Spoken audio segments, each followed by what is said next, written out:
has banned 47 apps that were operating as clones of the Chinese apps already banned by the Indian government earlier. Despite the ban on 59 Chinese apps in June, many of their clones continue to remain available in various app stores, that is Google and iOS. For example, even though TikTok had been banned, TikTok Lite continue to be available on the app stores. Similarly, while Cam Scanner was banned, Cam Scanner Advanced, which is its clone, continued to remain active and was available for download by all. With the new directive issued on Friday, the government has banned 47 apps that were functioning as clones of these 59 banned apps. The full list of banned apps is expected to be released soon.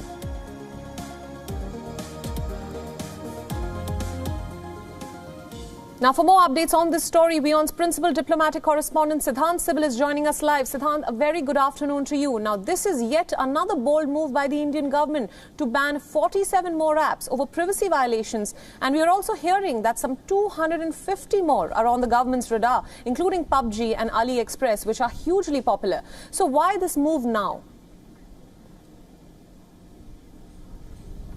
Well, it is on expected line. There is no surprise regarding it. We know after the 15th of June Galwan incident, the Indian government has been formulating new policy when it comes to investment coming from China. And I think this is the third time such a major decision has been taken regarding the Chinese app or perhaps Chinese investment, because it was on 29th of June, just weeks after the Galwan incident, that Indian government announced that they will be banning the 59 apps. And then thereafter, we know that last week only the Indian government in a major decision said that when it comes to public procurement, the Chinese will have to face more problem with more bureaucratic problems in terms of approval they're getting from the Ministry of External Affairs and of course from the Home Ministry. But this is regarding India's security, and Indian government has made it clear that they will have to face more scrutiny given the fact that their investment face a lot of problems, a lot of security hurdles. And now of course the Indian government banning the clones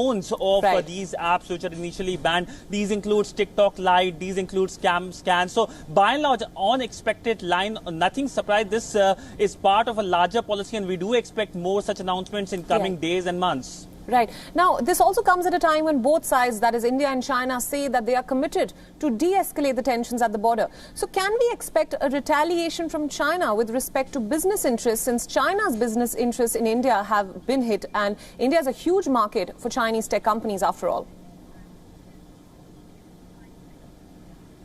Well, let's talk about the de-escalation first. Yes, both sides are talking and optimistic about de-escalation. But are Chinese serious? Well, on the ground, it doesn't seem so. We have seen when it comes to de-escalation process, it looks like halted, especially when it comes to Pangong Lake area, Finger 5 area. We have been reporting for the last few weeks how there has been almost no movement by the Chinese side. Regarding the retaliatory measures by the Chinese side hasn't spoken about the retaliatory impact, though they have been concerned about India banning the Chinese apps, in fact invoking the World Trade Organization as well. But by and large, China will be a loser in terms of losing a major market, in terms of a major world market, and that is something concerning for Beijing rather than for New Delhi, because New Delhi has made it clear for security it can do anything. Investment is just a minor part of it. Right. Now, as you rightfully mentioned, China should be worried because it's not just India. The US too is mulling a ban on Chinese apps. And in all of this, is China afraid of losing its clout in the technology space,